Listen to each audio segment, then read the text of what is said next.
Здравствуйте, в эфире программа «История башкирских родов». И, как всегда, в этой студии я, Максим Курников, и Салават Хамидуллин, руководитель автономной некоммерческой организации «Шажире» и кандидат исторических наук. Здравствуйте. Здравствуйте.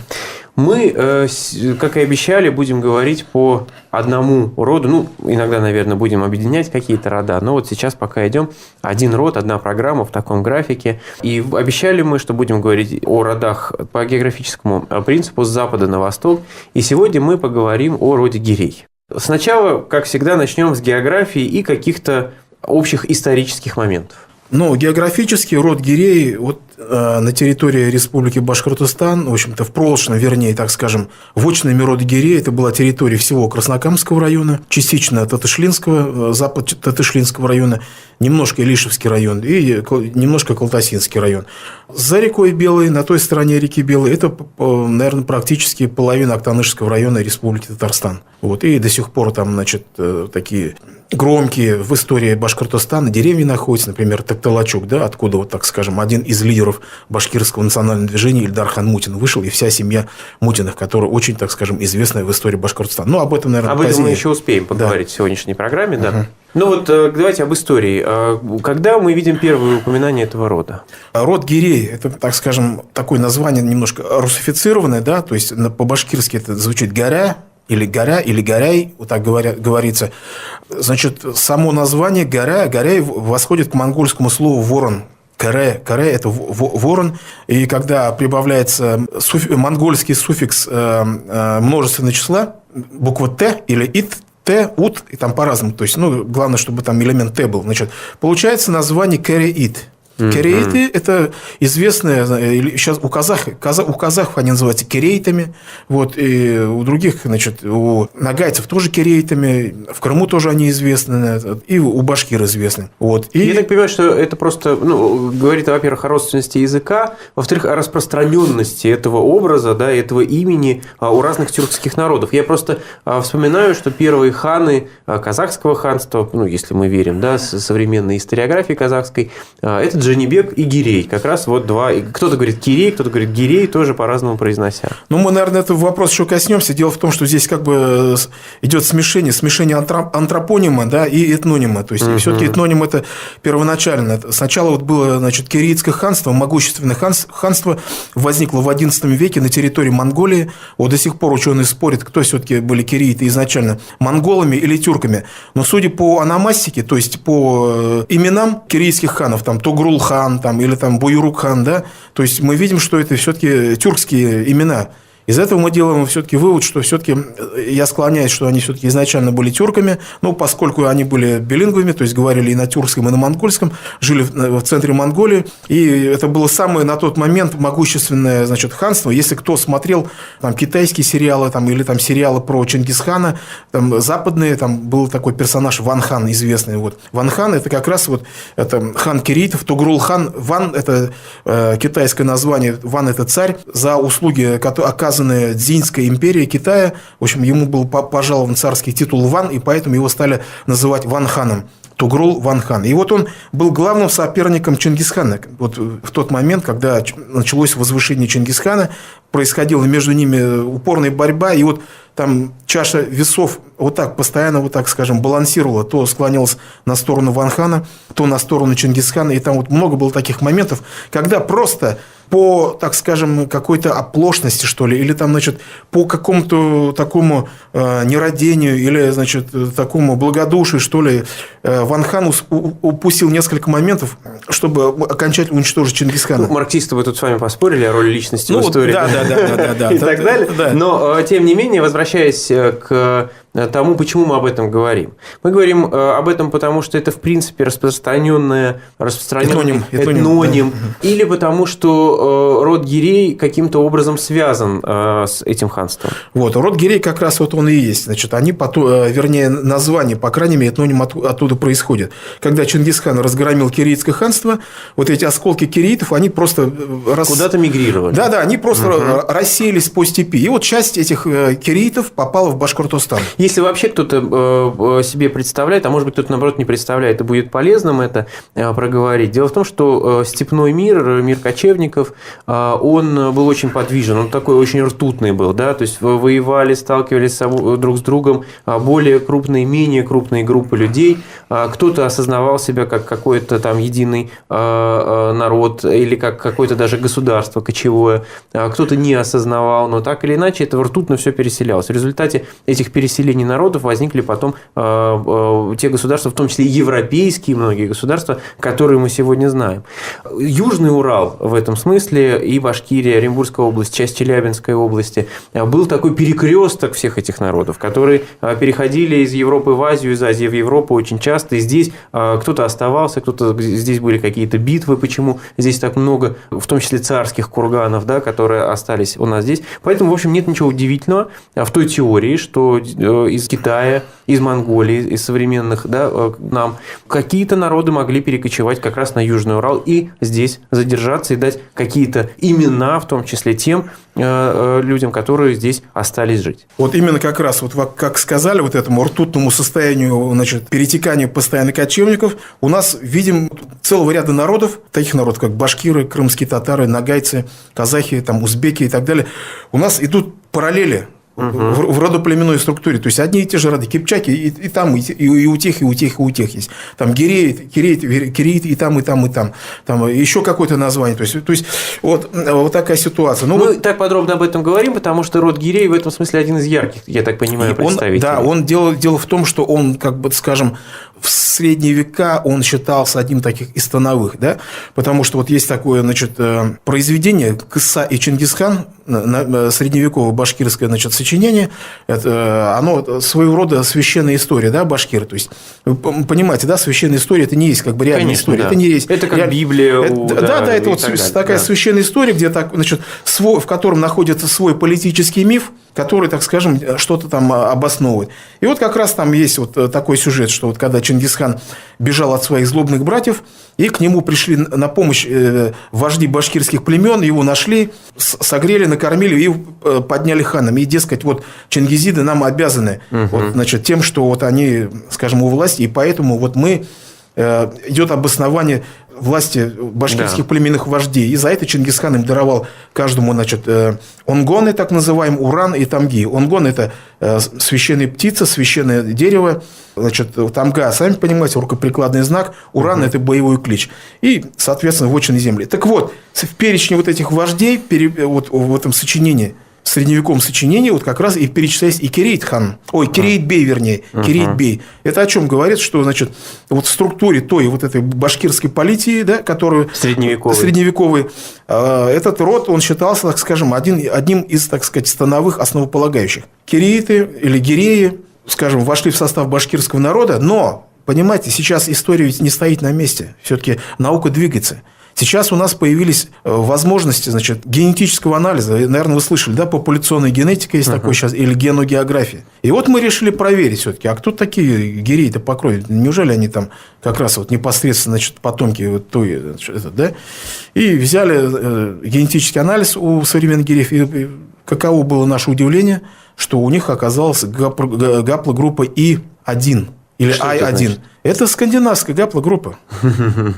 То есть, и это тоже есть. Ну, в этом смысле... Нет, да, я договорюсь все-таки. То есть, это о чем говорит? То есть, мы думали, что какие-то будут гаплогруппы, ведущие к Монголии. В Монголии, но оказалось нет. То есть, получается, что большинство, значит, современных башкир-гиреев не являются потомками вот этих средневековых киреитов. Но, опять же, а почему тогда? Тут я разговаривал с генетиками, они говорят, тут какая ситуация происходит. Это говорит о том, что вот этот этноним киреит или гирей принесла всего лишь небольшая какая-то военная дружина воинов, которая, значит... захватила власть, возможно, да, среди части вот этого башкирского населения, которое является генетически выходцами тут в Скандинавии, в Северной Башкирии, что тоже как бы неудивительно. И вот дали название, а сами бесследно растворились. Это на самом деле, в общем-то, судьба любой группы, которая захватывает территорию, часто давая то или иное имя народу или даже государству, русы дали. Или даже государству, сама растворяется в культуре, в генетике того народа, который был захвачен. И на самом деле принимает чаще всего и язык потом, и так далее. Он может называться так, как был как раз от захватчиков, но на самом деле будет звучать, и правила языка будут той группы, которая захвачена, потому что их просто больше. Это, в общем, законы истории. Давайте тогда дальше двигаться. Мы понимаем, что в Средневековье, судя по тому материалу этнографическому, который у нас есть, это был какой-то заметный такой род, да, по крайней мере, который упоминался среди тех, которые там получили чуть ли не из рук самого Чингисхана право на какие-то земли. Что с ним происходило дальше? Что с этой территорией происходило дальше? Потому что я все-таки напомню, что когда мы говорим о башкирских родах, мы ведем скорее речь о географических каких-то территориях. Род не в смысле там, рода племенного этого союза, как у Энгельса, а род как территория. Так. Ну, дальше что? Дальше, как всегда, значит, в средние века, в общем-то, они разделили судьбу и других башкирских родов, то есть тут постоянно были междоусобия, как мы знаем, значит, особенно вот в период, скажем, распада Золотой Орды. Потом было вхождение в состав русского государства. К сожалению, нам до нашего времени не дошли имена гирейских вождей, да, которые, так скажем, беев, или как вот называют беев, князей, которые, так скажем, установили непосредственно отношения. Дело в том, что когда происходило вхождение Башкортостана в состав российского государства, происходило это все сепаратно. То есть каждый род он сам непосредственно шел и, значит, заключал. Вот. И поэтому у многих башкирских родов мы, так скажем, грамот, да, то есть не жалованных, неправильно, это не жалованные грамоты, это вот какие-то, значит, приходили и получали оберегательные грамоты, поскольку... Ну, давайте назовем это документы, свидетельствующие о переговорах, о вступлении в состав России. Что у гирей с этим? У гирейцев, к сожалению, вот таких документов пока вот мы не обнаружили, и, наверное, уже и не обнаружим. Это не значит, что их не было? Нет, естественно, это обязательно они были, потому что, я же говорю, каждый род вступал, значит, в русское подданство вот сепаратно. И бывали случаи, когда несколько родов, так скажем, объединяясь, входили там несколько, там, 4 юго-восточных рода: Кипчак, Брузян, Тамьян и Тангаур, да, вот, вернее, Усярган. Здесь, возможно, тоже что-то было подобное, но у нас нету этого. Далее, значит, уже 17-18 век, мы видим, тут в Башкортостане пылает восстание. Вот, естественно, гирейцы тоже были участниками этих народных движений.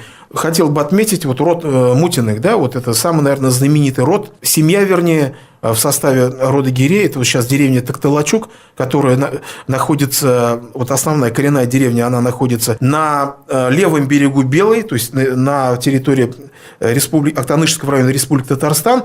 Их выселки этих деревень находятся, есть Такталачук и в Башкирии. Это выселок оттуда, значит, в Краснокамском районе. Вот сейчас, где Агидель город стоит, раньше там была деревня Тау-Такталачук, еще один Такталачук, но сейчас там город Агидель. Так вот, семья Мутиных жила по обе стороны Белой, и вот из их семьи, значит, основатель Тимир Мутин, как бы вот этой фамилии Тимир Мутин, это был, в общем-то, известный башкирский старшина в свое время, это был, так скажем, одно из первых лиц тогдашней Башкирии. Когда в 1757 году началась, вернее, уже шла война, значит, Россия вела войну с Пруссией, с Фридрихом II, был, значит, издан указ о формировании башкирского полка для выступления на фронт. Вот был сформирован башкирский кавалерийский полк. Во главе, значит, стоял Кедряс Мулакаев, старшина, и Тархан Карат-Абынской волости, это деревня Кедрячего Давлекановского района. Вот. А его помощником был вот как раз Тимир Мутин, старшина Гирейской волости. Они выступили в поход, пришли в Пруссию, участвовали в сражении под Гросс-Егерсдорфом, где вот они себя проявили нормально. Там, когда, помните, наверное, в Гардемаринах, там, значит, генерал, кто там, Салтыков, как, нечто можно Фридриха бить, отступать. А те Гардемарин, нет, вы что, предатели, вперед, и устроили кавалерийскую атаку через лес, и прусаки побежали. Вот как раз вот в этой кавалерийской атаке участвовал и башкирский полк. Вместе, значит, с русской кавалерией погнали прусаков, в общем, и победили. И род гирей мы как раз должны отметить благодаря Мутину, да? Ну, да. И вот этот Мутин потом на обратном пути сразу домой не поехал, завернул в Санкт-Петербург, поехал на запад, уже башкиры, так сказать, его делегировали, челобитную дали о защите вотчинных прав. И вот он предстал перед императрицей Елизаветой Петровной, в общем, вручил. Но, к сожалению, в Петербурге заболел, умер. Вот мы, значит, не знаем сейчас, где это его могила, и, может быть, когда-нибудь мы его отыщем в Петербурге. Ну, а в последующем представители этого рода Мутиных, они всегда, в общем-то, занимали такие видные должности, ведь потом было учреждено башкиро-мещерятское войско казачье. Вот они там, значит, в этом войске постоянно занимали должности различных чиновников. Один даже из Мутиных был помощником кантонного начальника, другие были там, служили сотниками, юртовыми старшинами, исаулами, указными молами и так далее. Ну и вот самый последний, так скажем, знаменитый представитель этого рода – это Ильдархан Мутин. Он уже жил в начале 20 века, и вот он был, скажем, правой рукой Ахмед Заки Валиди, так скажем, и одним из отцов-основателей нашей республики. То есть судьба его была трагична, конечно. В общем, род действительно повлиял, да, на историю Башкортостана. Конечно, конечно. А просто чтобы понимать, территориально Гирей относился вот в 19 веке, в первой половине 19 века к Оренбургской губернии или Казанской? Уфимская губерния была, это Мензелинский уезд Уфимской губернии. Но Уфимская губерния же не всегда существовала. Так вот, вот на начало 20 века... Да. А в начало 19 века это Казанская губерния или Оренбургская? Это Оренбургская губерния, конечно. Я почему спрашиваю? Потому что казачье войско как раз, да. Мензелинский уезд, Оренбургская губерния. Потом была учреждена Уфимская губерния. То есть Казанская губерния никогда не относилась, поскольку это была историческая Башкирия. Вот весь Мензелинский уезд и Бугульминский уезд. То есть это восток нынешнего Татарстана, это все это историческая Башкирия. И, соответственно, территориально всегда, когда компоновали и Оренбургскую губернию, и Уфимскую губернию, всегда старались учитывать вот эти, значит, этнографические рамки. Вот мы отметили несколько человек, которые, да, яркие представители как раз рода Гирей. Увековечена ли их как-то память? Интересный момент. Я еще вот в 90-е годы, вот знаете, вот улица Октябрьской революции от Детского мира, вернее, от Гостиного двора вниз идет, да? Октябрьская революция вроде улицы, да. Вот и там вот желтый дом стоит вот на углу. И там, значит, висела мемориальная доска. В этом доме жил Ильдархан Мутин. Угу. Потом, после 2010 года, бац, эта доска куда-то исчезла, в общем-то. Потом... А у него какие были отношения с советской властью? Советской властью, ну как какие? Значит, вот как у валидовцев, так и, скажем, сторонников валидов. Он уехал или он остался? Вы знаете как, там ситуация такая была. Значит, сначала же они были на стороне белых, так. Потом перешли на сторону красных. Так? Потом в 2020 году произошел конфликт между Башревкомом и Центральной советской властью. Когда начали унифицировать регион, значит, валидовцам это не понравилось. Валидов с группой товарищей ушел в Среднюю Азию. Он был среди них? Мутин пошел с ним. Угу. Пошел с ним до конца. Значит, не то, что до конца. В общем-то, какое-то время он там пребывал. И даже вот изучал документы, дал ему задание, от которого он, собственно, отказался и вернулся на родину. Валиди ему сказал ехать в Семиречье и установить связь с семиреченскими казаками и с атаманом Дутовым, который уже в это время находился уже в этом... По пути в Китай. Уже находился в Китае. Уже в Китае. Да, уже в Синьцзяне уже находился, там в Урумчи. И он его, значит, пытался. И вот они поехали там с двумя своими товарищами, и что-то по дороге они там, видимо, настолько устали, и, значит, и развернулись, и поехали домой в Башкирию, одним словом. Вот.